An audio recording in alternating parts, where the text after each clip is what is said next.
हमारे आसपास ना एक परसेप्शन बना हुआ है और वो परसेप्शन ये कहता है कि अगर आपको सरकारी नौकरी लेनी है तो आपको एकेडमिक्स में अच्छा होना होगा, और अगर आप स्पोर्ट्स करते हैं या फिर अगर आप स्पोर्ट्स में अच्छे होते हैं तो आपके सरकारी नौकरी के चांसेस कम हो जाते हैं या फिर आपको मिलती ही नहीं है सरकारी नौकरी। But let me tell you, बहुत सारी ऐसी भर्तियां हैं जो स्पेशली स्पोर्ट्स पर्सन के लिए निकलती हैं। जो भी कैंडिडेट स्पोर्ट्स कोटे से होते हैं वो इसके लिए अप्लाई कर सकते हैं, और उन्हीं भर्तियों में से एक है इंडियन आर्मी की ये वाली भर्ती, जिसके बारे में मैं आपको बताने वाली हूँ। दरअसल इंडियन आर्मी ने ना सूबेदार और हवलदार पदों पर भर्ती निकाल दी है, और ये उन कैंडिडेट्स के लिए भर्ती निकली है जो स्पोर्ट्स कोटे से बिलोंग करते हैं और जिन्होंने स्पोर्ट्स में बहुत अच्छा परफॉर्मेंस दिया है। सो अगर आपको जानना है ना इसके बारे में, और आपको लगता है कि यार मुझे भी आर्मी में सूबेदार बनना है, वो भी स्पोर्ट्स कोटे से, तो आप ना वीडियो के एंड तक बने रहिए, बीच में मत स्किप करिएगा, क्योंकि आपको पता है अगर आप बीच में स्किप करेंगे वीडियो तो कोई ना कोई डिटेल तो आपसे मिस हो जाएगी, ठीक है। इसीलिए आपको एंड तक बने रहना, बीच में नहीं छोड़ना है वीडियो।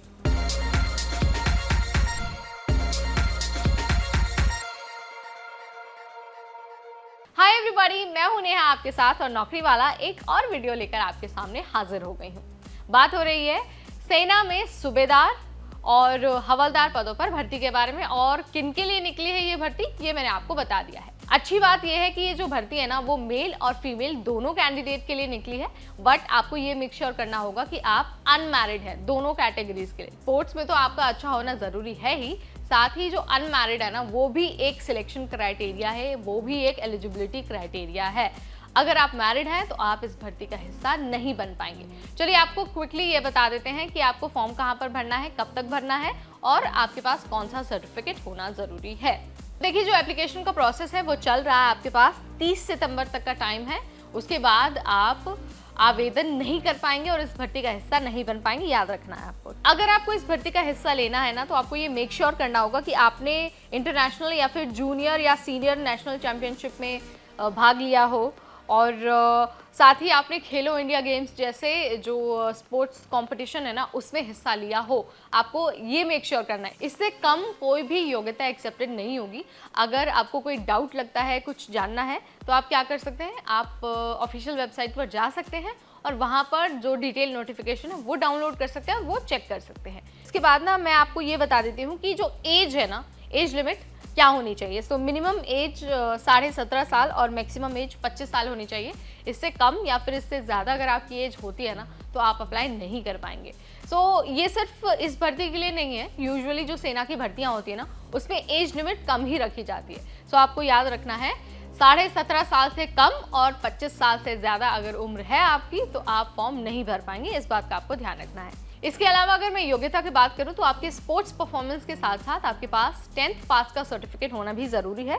अगर आपको सिलेक्ट होना है तो आपको सबसे पहले एक फिजिकल टेस्ट देना होगा, उसके बाद स्पोर्ट्स का ट्रायल देना होगा, इसके अलावा आपका डॉक्यूमेंट वेरिफिकेशन होगा और आपका मेडिकल एग्जाम होगा, और उसके बाद फाइनली एक मेरिट लिस्ट बनाई जाएगी। उसमें अगर आप सिलेक्टेड होते हैं, आपका नाम उसमें आता है, तो आप इस भर्ती का हिस्सा बन पाएंगे। अब आपको ना हम इस भर्ती के लिए जो फिजिकल क्राइटेरिया है ना, यानी कि आपको कितनी दौड़ लगानी है, कितने मिनट में दौड़ लगानी है और कितने एरिया को कवर करना है, चलिए वो भी बता देते हैं। सो जो भी मेल कैंडिडेट होंगे उनको फिजिकल के तौर पर 5 मिनट 45 सेकेंड में 1.6 किलोमीटर्स, वहीं जो फीमेल कैंडिडेट है उनको भी 1.6 किलोमीटर्स कवर करना है, पर उनको 8 मिनट दिए जाएंगे 1.6 किलोमीटर्स को कवर करने के लिए। सो ये जो है वो आपके फिजिकल का क्राइटेरिया रहने वाला है। सिलेक्शन मैंने आपको बता दिया, ये भी बता दिया है कि आपके पास कौन सा सर्टिफिकेट होना ज़रूरी है। आपको कोई भी शंका लगती है, कोई भी कंफ्यूजन आती है ना, तो आप डिटेल नोटिफिकेशन पर सीधा जा सकते हैं, वहाँ पर जाकर सारी चीज़ें पढ़ सकते हैं, ताकि आपके सामने ना कोई समस्या ना आए और आप बिना हसल बसल के अपना फॉर्म भर पाए।